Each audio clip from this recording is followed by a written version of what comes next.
The school day was in full swing. Mr. Jackson, a black teacher with an impeccable reputation, was nearing the end of his math class. He spoke confidently as he explained complex problems, and even the most restless students were paying attention. But something was wrong this day. The atmosphere outside the classroom was tense, as if someone was watching.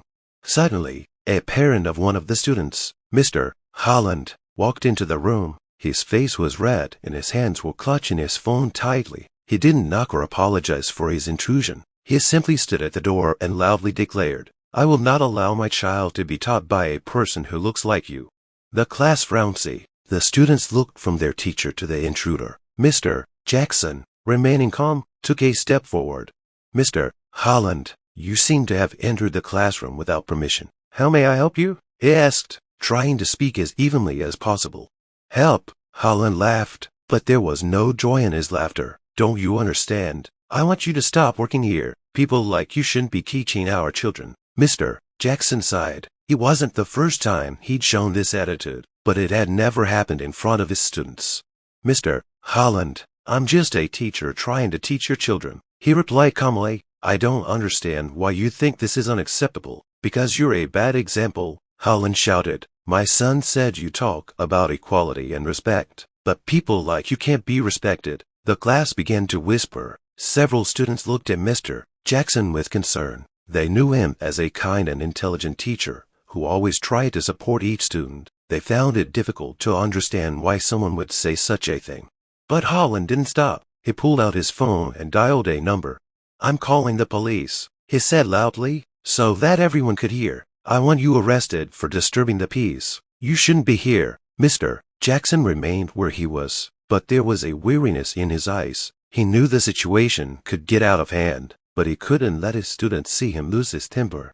"Mr. Holland," he said softly, "I have broken no law. You are wasting the police's time, trying to create a problem where there is none." But Holland wasn't listening anymore. A few minutes later, footsteps were heard in the hallway. A policeman in a white uniform, a tall man with a stern face, entered the classroom. His gaze was cold as ice. "What's going on here?" he asked, turning to Holland. "This man," Holland began, pointing at Jackson, "is threatening our children. I want him out of here." The policeman looked at Mr. Jackson, then at the students, who looked frightened. He was silent for a moment, as if considering his next move. Mr. Jackson, maintaining his composure, stepped forward. "Officer," he said calmly, "I am a teacher at this school. My name is Andrew Jackson. If you wish to discuss this, we can do so outside of class, so as not to disrupt the educational process." The policeman narrowed his eyes, his face expressionless. "Let's see what you have to say," he said finally, gesturing towards the door. As Mr. Jackson left the classroom, Mr. Holland and the policeman followed. The hallway was tensely silent, with only the occasional footsteps of students in the adjoining classrooms providing the background. The policeman stood against the wall, arms crossed, annoyance etched on his face. Holland was wound up like a spring, and made no secret of his satisfaction that the situation had been de-escalated. "Tell me, Mr. Jackson," Holland began, pointing his finger at the teacher, "do you really think you can teach my son? Who gave you that right?" Mr. Jackson sighed, his voice even but firm. "My right is my education, my qualifications, and my commitment to giving every child the opportunity to learn and grow," he replied. "If you have specific concerns about my work, let's discuss them." Holland laughed, his laugh dry and venomous. "Complaints?" he asked again. "I have complaints about the fact that a person like you is in this school at all. You cannot be an example for children. Your lessons are a disgrace." The policeman, who had been silent until then, frowned, his gaze falling on Mr. Jackson. He stepped forward, his boots thudded on the floor. "Okay, listen," he began, his voice rough, almost dismissive. "We're not here to discuss your career. We're on a call, and I need to figure out what the problem is. But frankly, I don't like it anymore." Mr. Jackson raised an eyebrow but remained calm. "What exactly do you not like, officers?" he asked. The policeman chuckled. "I don't like the way you act like you're in charge," he said. "I can tell you're being overly confident. Maybe I should remind you who makes the rules in this situation." Mr. Holland nodded, clearly supporting this position. "That's it," He shouted, "No respect for the law, no respect for parents, and such people still teach our children." Mr. Jackson remained standing, his voice calm but his eyes flashing with indignation. "Officer, I respect the law and always follow it," he said, "but now it seems to me that the situation goes beyond the law. This is no longer a professional conversation, but a personal dislike." The policeman leaned closer, his face stern. "Personal animosity?" he asked. "I'm just doing my job, but you, Mr. Jackson, seem to think you have the right to dictate how I do it. Perhaps you've forgotten who has the authority to make decisions here." "I haven't forgotten anything," Mr. Jackson replied, his voice even. "I'm here to teach children, not to prove myself to people who aren't even trying to understand the situation." The cop straightened up, his face a mixture of irritation and suppressed anger. Holland chuckled, his voice filling with sarcasm again. "You see, officers, what I was talking about," he said. "This man doesn't understand where his place is. People like him always think they can rise above their position." Mr. Jackson took a step forward, his gaze growing even harder. "I know my place," he said. "My place is in the classroom, teaching your children to think and respect each other. But those don't sound like the lessons you want for your son." The policeman frowned, his gaze becoming even harder. "Be careful what you say, Mr. Jackson," he said menacingly. "You may be overdoing it." Mr. Jackson held his gaze, not retreating an inch. "I'm just telling the truth," he replied, "and perhaps that's what you fear most." The corridor was filled with silence again, but now this silence was heavy, like a thundercloud ready to burst into a storm. Mr. Jackson stood in the school hallway, his posture straight but his eyes tired. He could feel the tension around him growing thicker, like the air was getting heavier. The police officers and Mr. Holland seemed to be in cahoots, increasing the pressure on him with every word, every look. Their derogatory comments grew louder, echoing through the school like hammer blows. "Look at him," Holland said, his voice full of venom, "standing there like he's innocent, like he should even be here. And I'm sure he's using this job to influence our children. Who knows what he says behind closed doors?" The policeman grinned at Holland and nodded. "That might explain why we've had so many complaints about discipline in this area," he said, adding weight to his words. "Maybe we shouldn't allow teachers like that around kids." The words grew louder, like a growing noise, and Mr. Jackson felt the faces of the teachers and students passing by turn in his direction. Their looks were varied. Some expressed bewilderment, some alarm, and some outright condemnation. But no one intervened. No one said a word, as if they were afraid of being drawn into this situation. "If you don't think I should be here," Mr. Jackson said, trying to remain calm, "you could make a formal complaint. It would be more honest than making a show like this." "A performance?" Holland asked, his eyes narrowing. "You dare call this a performance? You think we're just having fun?" "No, we're protecting our children from people like you." The policeman stepped closer, his presence becoming overwhelming. "You must understand, Mr. Jackson," he said, his voice cold and menacing, "that it is not your place to decide who is fit for this job and who is not. And when there are complaints, we are obliged to respond to them. Your behavior raises questions." "My behavior?" Mr. Jackson looked the policeman straight in the eye. "All I do is teach children. Are you trying to make a crime out of that?" Holland laughed, his voice harsh and unpleasant. "You have no right to even ask such questions," he said. "You are only here because the system gave you this chance, but people like me can't change that." Mr. Jackson felt Holland's words hit his composure, but he held himself back, not letting his emotions get the better of him. He knew that showing weakness would only escalate their attacks. "I understand that you fear change," he said, his voice even, "but your hatred will not make this world a better place. It will only destroy it." The policeman frowned, his gaze becoming even more stern. "This isn't hate," he said, his voice menacing. "This is order, and if you don't understand how order works, you don't belong here." The crowd that had gathered around began to whisper. Some students looked scared, others worried, but no one stepped forward. No one stood up for Mr. Jackson. He felt the loneliness enveloping him, but he did not let it break his spirit. "If order is humiliation and threats," he said, looking the policeman straight in the eye, "then maybe it's time to reconsider it." The words hung in the air like lightning, striking the heart of the situation. The policeman and Holland frowned.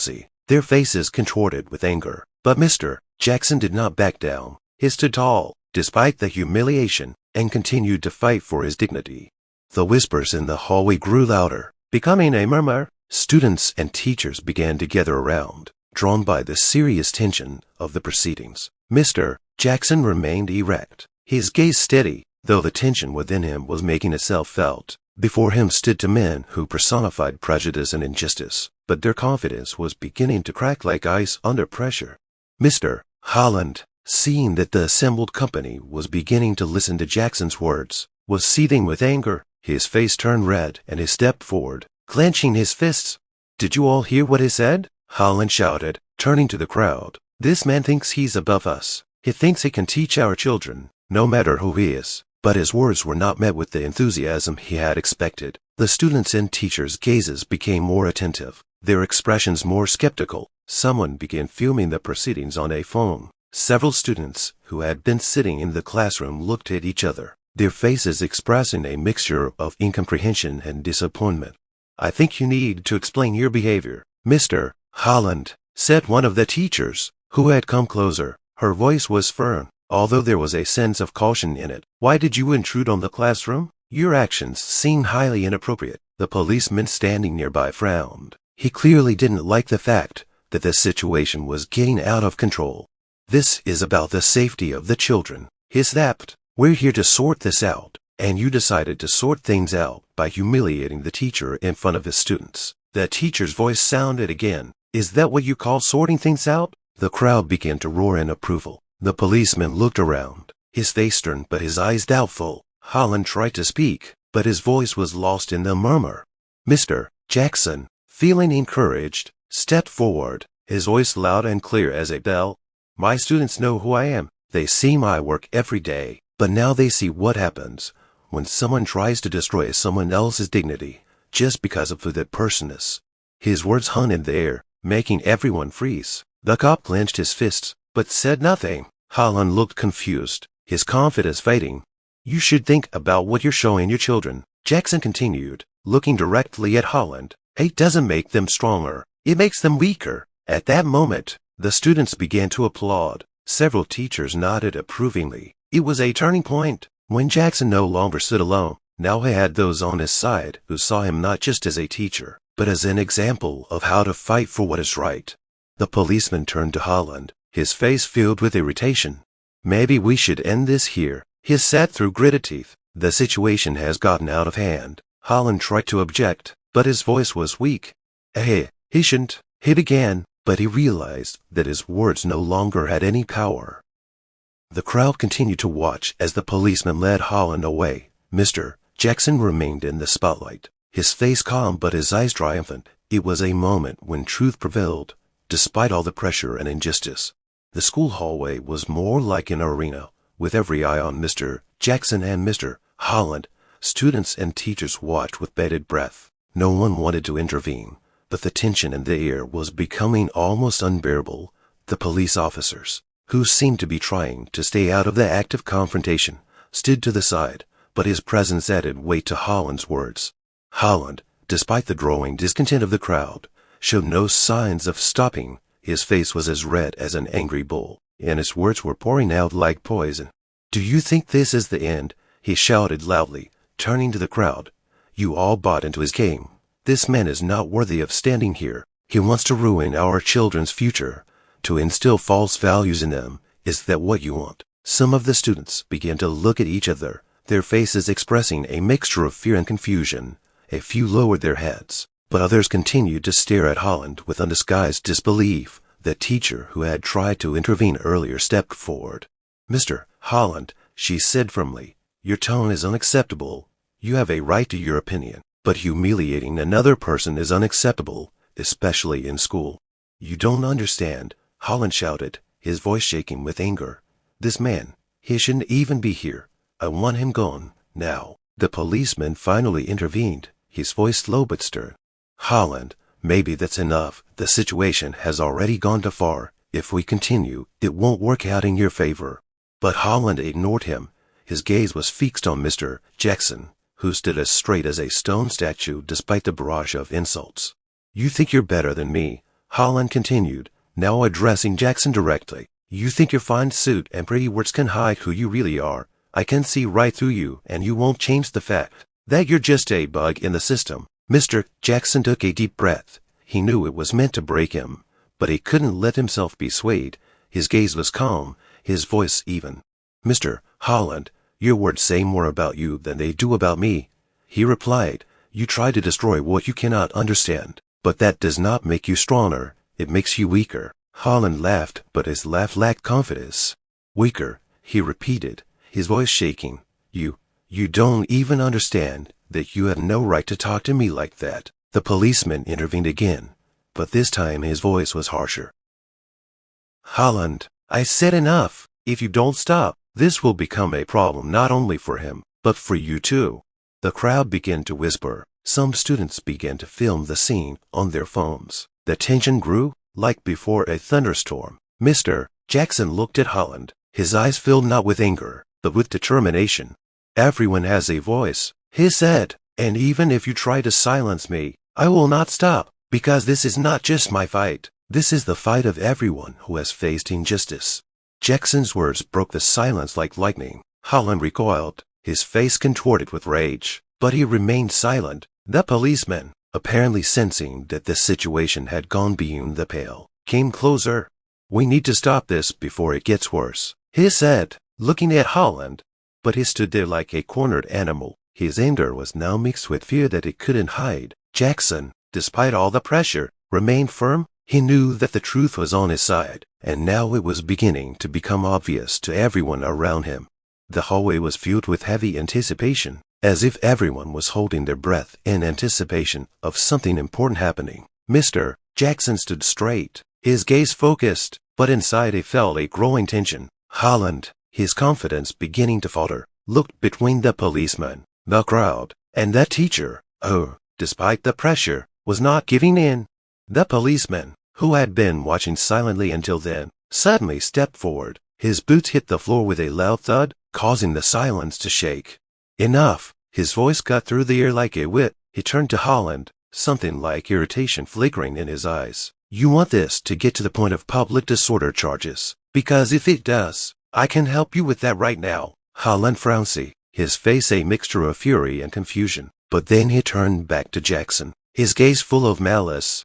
It's because of you, he shouted. You set this all up. You brought this crowd here. You want to make me the bad guy. Jackson didn't flinch. His voice was calm, but there was a firmness to it that silenced everyone. I didn't attract this crowd, Mr. Holland, he said. The people came here on their own because they see what's going on. They realize this isn't just a conflict between us. It's a conflict of principles. Holland stepped closer, his face red with anger. Principles? You dare talk to me about principles? He growled. Your principles are just a cover for your ambitions. You want to take a place that does not belong to you. The crowd began to whisper. Some people started filming on their phones. Others whispered to each other, discussing what was happening. The situation became so tense that it seemed that everything would get out of control any minute. The policeman, apparently deciding that he needed to take control of the situation, took another step towards Jackson. Look, he said, his voice low but menacing. Maybe you should just leave. You can see that the situation is only getting worse. Leave, and this will be over. But Jackson didn't move. He looked straight into the policeman's eyes, his gaze hard as if carved from stone. Leave, he asked. Leave and let this continue. I'm not just standing here for myself. I'm standing here for everyone who's experienced this, who's been afraid to speak up, who thought they had no voice. The crowd frowned. His words came like a bolt from the blue. At that moment, something strange happened. One of the students, a young boy of about 10, stepped out of the crowd and came closer. His hands were shaking, but he looked up at the policeman. Mr. Jackson is the best teacher we've ever had, he said. His voice was quiet but sincere. He always helps us. He hasn't done anything wrong. The sudden moment made everyone freeze, including Holland. The policeman frowned but said nothing. Several other students began to step forward, their faces expressing a mixture of determination and fear. He teaches us to be fair, said the girl who had joined the boy. And you are wrong? The crowd began to roar louder. Some were shouting encouragement. Others were filming the scene on their phones. Holland looked at the police officers, his face filled with panic. "Do you see what he's doing?" he shouted. "He's turning the children against us." But the policeman no longer looked so confident. His eyes darted between the crowd and Jackson, as if he was trying to figure out what to do next. And then something even more unexpected happened. A woman emerged from the crowd, the school principal. Her face was focused, and she was holding a folder of documents in her hands. "This has to end," she said, her voice loud and confident. "We will not tolerate injustice in our school." She walked up to the policeman and Holland, her gaze sharp. "If you want to continue this fight, know that it will not end in your favor. We will protect our teacher. We will protect our school." The crowd roared in approval. Holland frowned, his face ashen. The cop looked like he was about to say something, but he didn't. Mr. Jackson, standing nearby, looked at the director with gratitude. He knew that the fight was not over yet, but this moment was an important step towards justice. The crowd in the hallway was becoming more and more like a living creature, noisy, unpredictable, ready to explode at any moment. Every glance, every whisper, every movement seemed to emphasize that the situation had reached a critical point. The policeman stood erect, his face expressing a mixture of irritation and anxiety. Holland, losing his previous confidence, darted his eyes between the crowd, the policeman, and the director, as if seeking support, but finding only condemnation. Mr. Jackson, despite his fatigue, remained as firm as a rock. His calm was akin to strength that could not be destroyed by words or threats. He felt that every step he took now was not only for himself, but also for those students who looked to him with hope, for everyone who had ever faced injustice.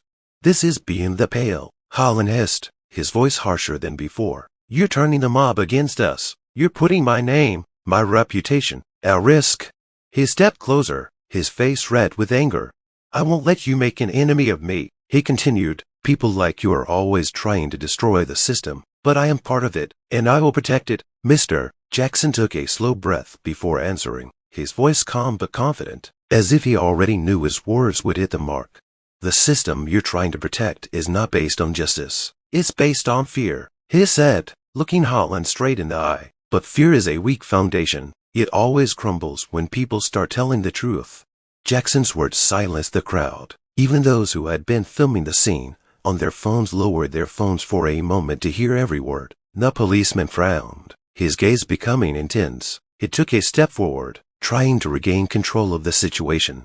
"Let's stop this," he said, looking at the director. "We're here to sort this out, not create chaos. If you don't stop interfering, the situation could get out of hand." But the director did not back down. Her voice was loud and firm. "You talk about control, but look around," she said, gesturing to the crowd. "Who is really losing control here? The teacher who maintains his dignity, or those who try to humiliate him?" The cop narrowed his eyes, his lips pressed into a thin line. It looked like he was about to argue, but then he noticed the crowd start whispering again. The whispers were getting louder, and every sound was directed at Holland and his attempts to humiliate Jackson. "This isn't your school," Holland tried to object, but his voice no longer sounded so confident. "You don't understand what we're talking about. This isn't about you." "No, Mr. Holland," Jackson interrupted, his voice as hard as granite. "This is about all of us. Each of us chooses what to do, and your choice is hate. But hate never wins." Holland frowned, his face pale. He knew he was losing control of the situation, but he didn't know how to get it back. The policeman standing next to him looked increasingly tense, as if he knew this conflict could have serious consequences for him. Then one of the students, the one standing closest, stepped forward. It was the same boy who had spoken in defense of Mr. Jackson earlier. His voice was trembling, but there was a sincerity in it that silenced everyone else.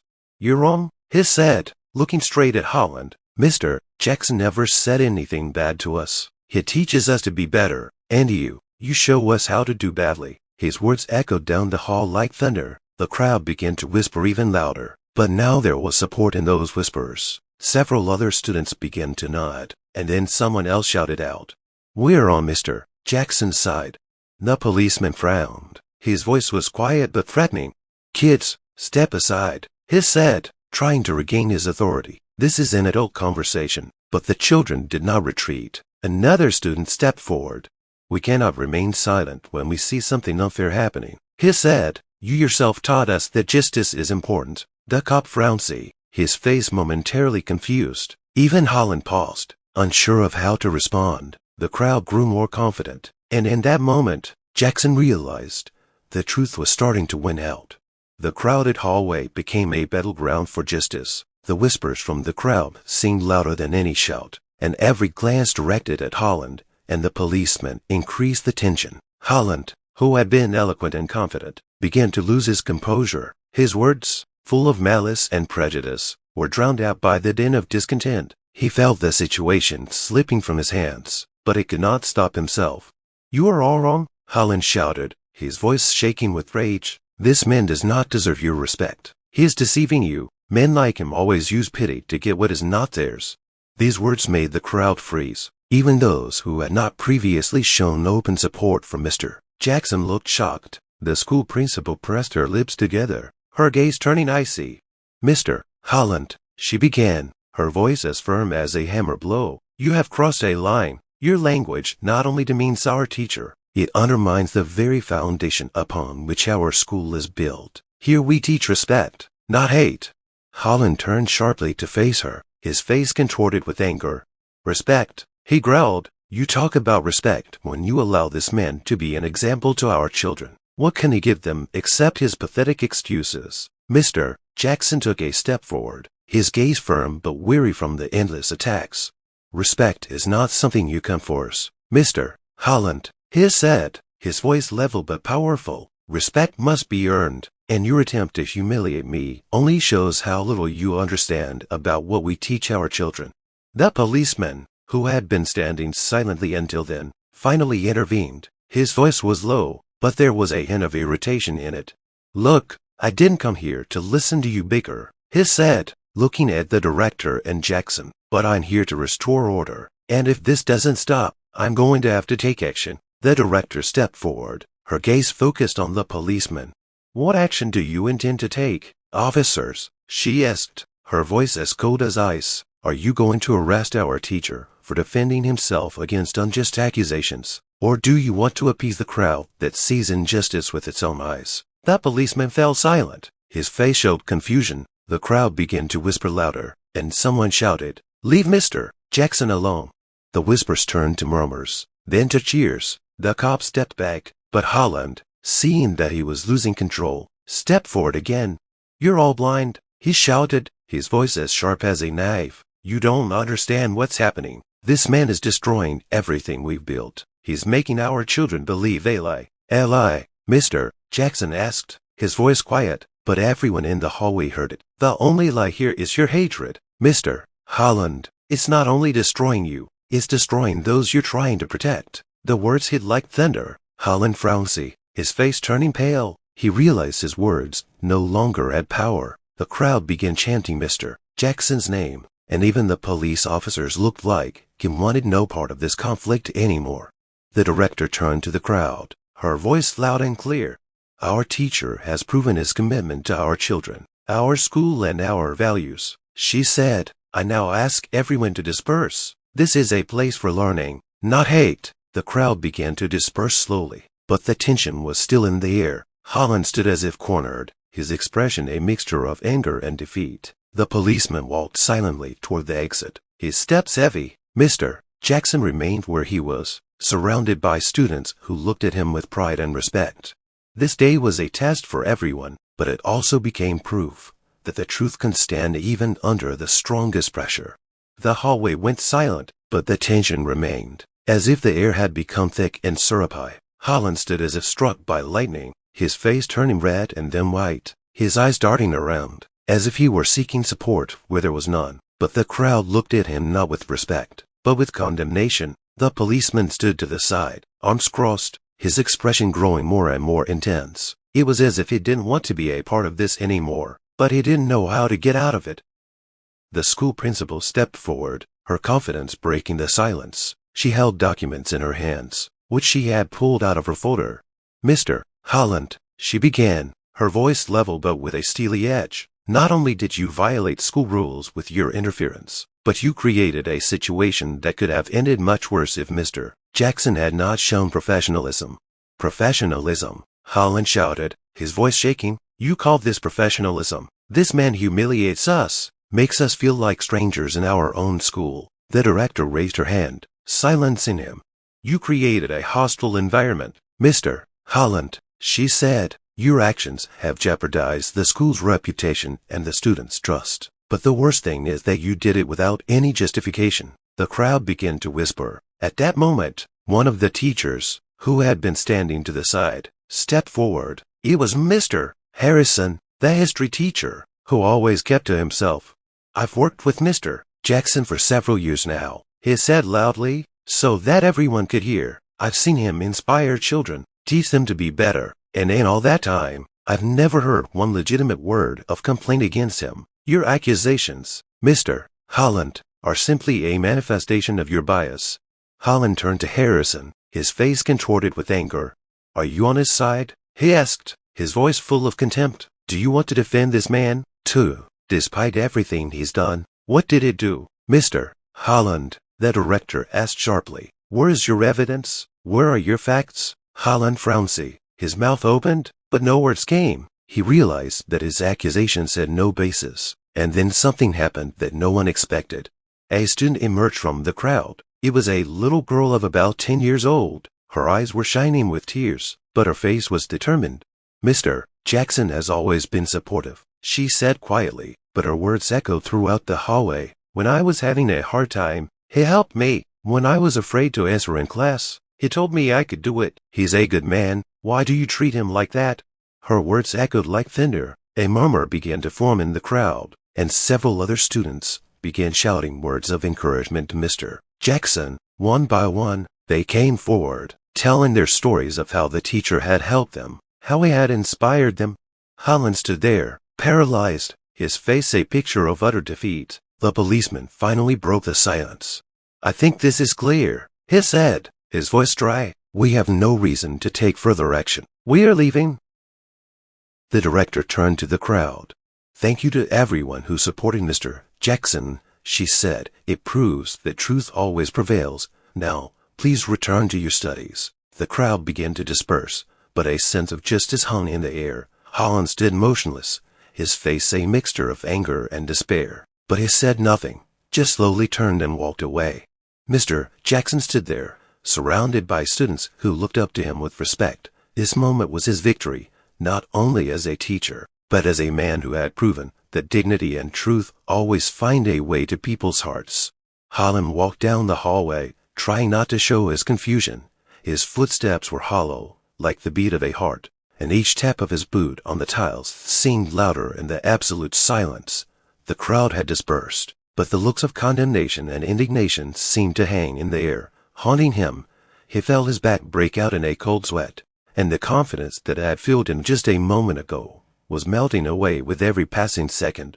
He glanced over his shoulder and noticed that several of the students were still standing near the walls, whispering and looking at him. Their eyes weren't just attentive, they were scornfully inquisitive, as if they were watching a man who had just completely destroyed his reputation. Holland felt his throat tighten and his legs feel like lead. He tried to force a confident expression onto his face, but he couldn't stop the tiny tremors at the corners of his lips.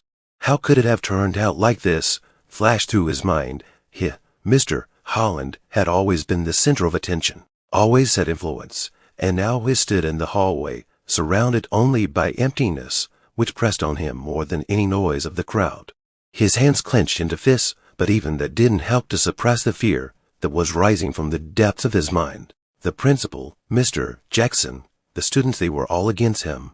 Just recently, he had been sure that his words carried weight, that his opinion was shared by the majority. But now he realized how quickly the foundation had crumbled, and the worst thing was that he didn't know how to restore his position. Suddenly, a policeman appeared from around the corner. His expression was stern, but there was weariness in his eyes. Holland felt a mixture of relief that he was not alone, but also fear that even this man might turn his back on him now. Is it over? The policeman asked, looking Holland straight in the eye. His voice was low, but it no longer carried the same confidence it had once held. It's over, Holland asked, his voice shaking. Did you see what they did? They made me look like the villain. Me. The policeman frowned and shook his head. You've painted yourself into this corner, Holland, he said. I tried to warn you, but you wouldn't listen.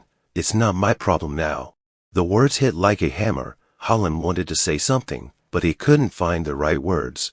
He felt his lips moving, but no sound came out. The policeman turned and walked away, leaving Holland alone. His breathing became ragged. He looked around, hoping to find at least one person who would support him, but the hallway was empty. Even those students who had previously looked at Mr. Jackson with distrust now seemed to have come over to his side. Holland began to realize that he was no longer safe, that his words and actions had turned against him.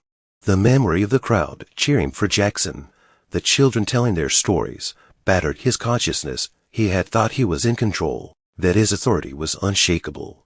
But now he realized he was vulnerable, that every step he took could lead to further downfall. He heard whispers behind him and turned around, but no one was there. His hands began to tremble again. It wasn't just fear of losing power. It was fear of the truth, of people seeing him for who he really was. And that truth left him completely alone. Holland walked forward slowly, his steps hesitant, as if he were afraid of each move he would make. He felt as if the walls of the hallway were getting narrower, as if the air was getting heavier. Mr. Jackson's voice was in his head. Hate makes you weak. The words cut him like a knife, making him realize that it was hate that had brought him to this moment. He reached the school exit and stopped. His legs were shaking and his hands were still cold. He felt like if he took another step, the whole world would collapse. But he couldn't stay here. Holland closed his eyes and took a deep breath. When he opened the door and stepped outside, the cold air stung his face. He felt his heart pounding. He didn't know what to do next. All he could do now was be aware of his vulnerability and fear of a future that had become uncertain and frightening. The moment Holland walked out of the school, the hallway was alive again. Students and teachers began to go about their business. But their looks, their voices, their whispers continued to tell of what had happened.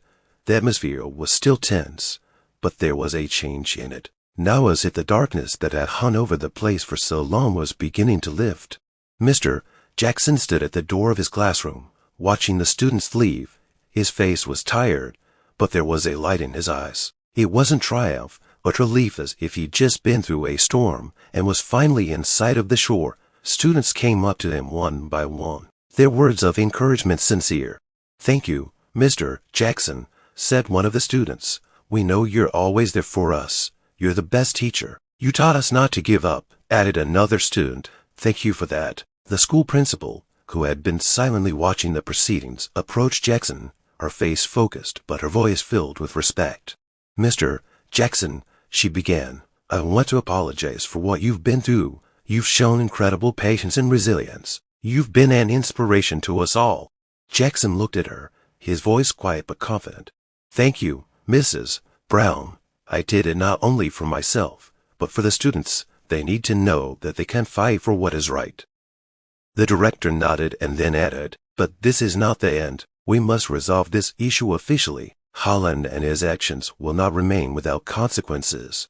Meanwhile, in the director's office, a conversation was going on between the policeman and her deputy. The policeman, who had looked confident before, was now sitting with his hands folded on the table. His gaze was focused, but there was confusion in it.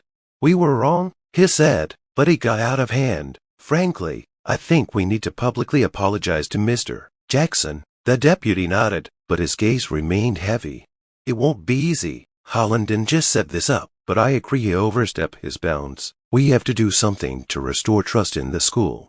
Meanwhile, students who had seen the whole situation began to take action. They launched an online campaign in support of Mr. Jackson, sharing their stories of how it had helped them, inspired them, and taught them to be better. The hashtag #SupportMrJackson quickly began to trend, spreading beyond the school. Parents of students who had previously been oblivious to what was happening began to ask questions, demanding an explanation from Holland and the administration. When Holland learned of this, he was in shock. He had thought he was in control, but now he saw his own actions turning against him. His confidence evaporated, replaced by fear. He began to realize that his words and actions no longer protected him, but were becoming weapons in the hands of those who opposed him. An investigation was launched at the school. The principal insisted that Holland's every move be examined so that students and teachers would feel safe. The police officers who had previously supported Holland now sided with Jackson, admitting that he had made a mistake. "Mr. Jackson," he said, approaching the teacher in the hallway, "I want to apologize. I shouldn't have behaved that way. You deserve more respect." Jackson looked at him, his eyes showing a mixture of weariness and understanding. "Thank you, officers," he replied. "I hope this lesson will help us all become better." The crowd of students began to gather around again. They applauded Mr. Jackson, showing their support. It was proof that truth and dignity can prevail even in the most difficult circumstances. The teacher who had started the day fighting for his reputation now became a symbol of strength and justice for all who stood by his side.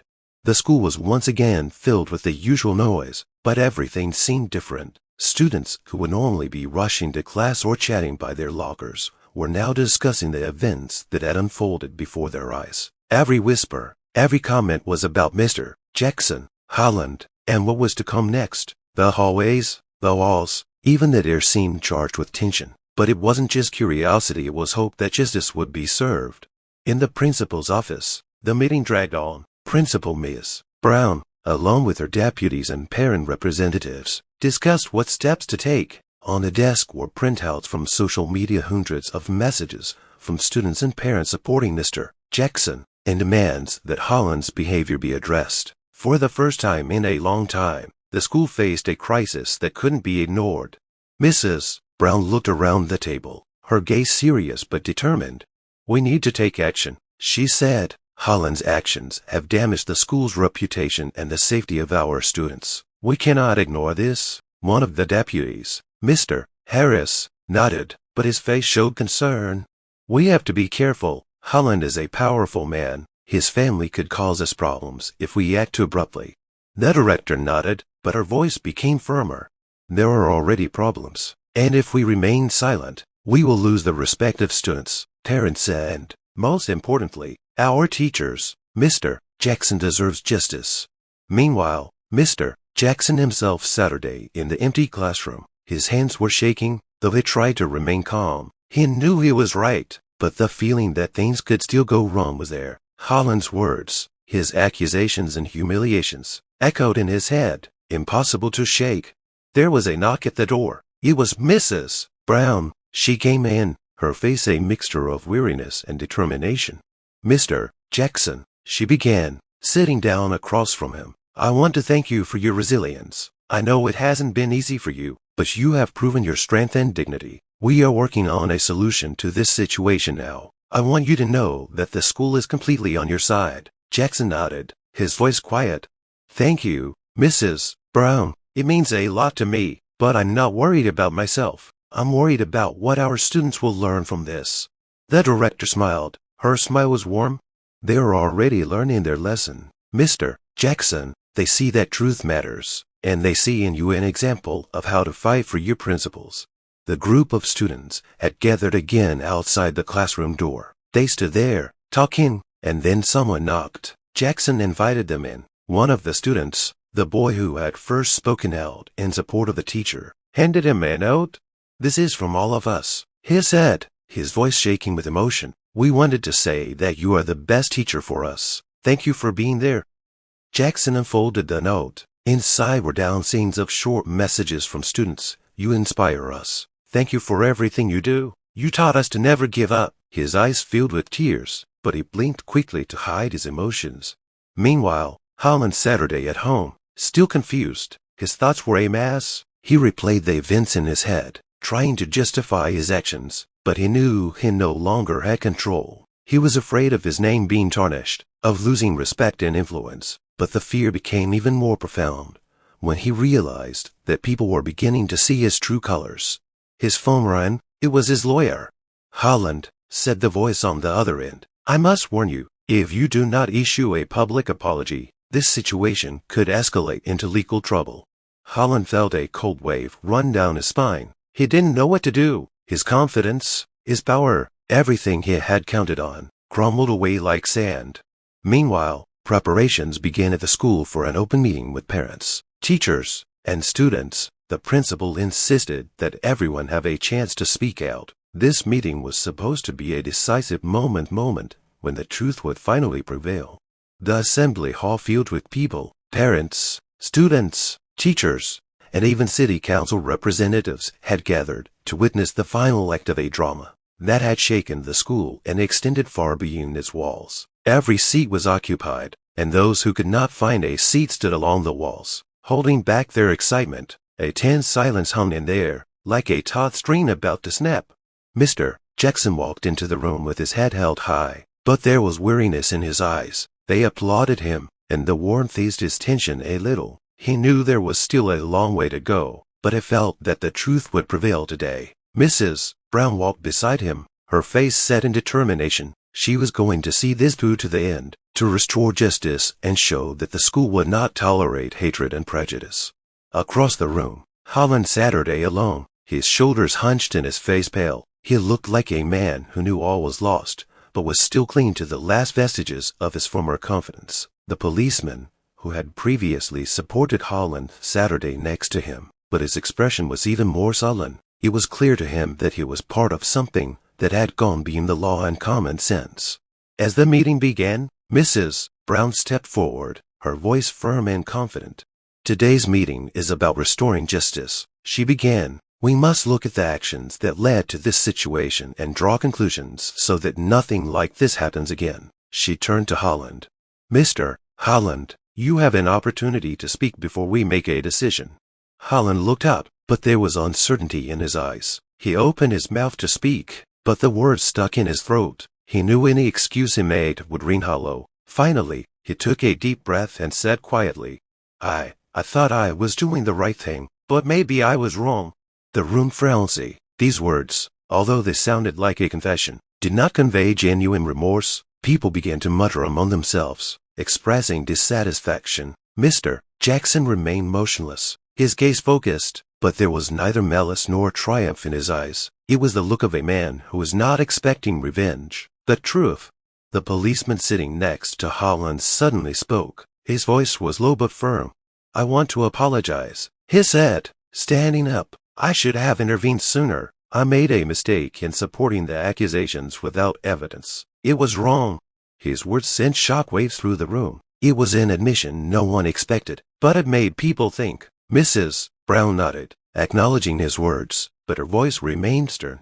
Your apology is accepted, but the consequences of your actions cannot be ignored, she said. We will forward your case to the appropriate authorities for further investigation. Holland frowned. He realized he was alone. His ally had retreated, and all eyes were on him. His hands began to shake, and he tried to speak, but nothing came out. In that moment, he realized he had made an irreversible mistake.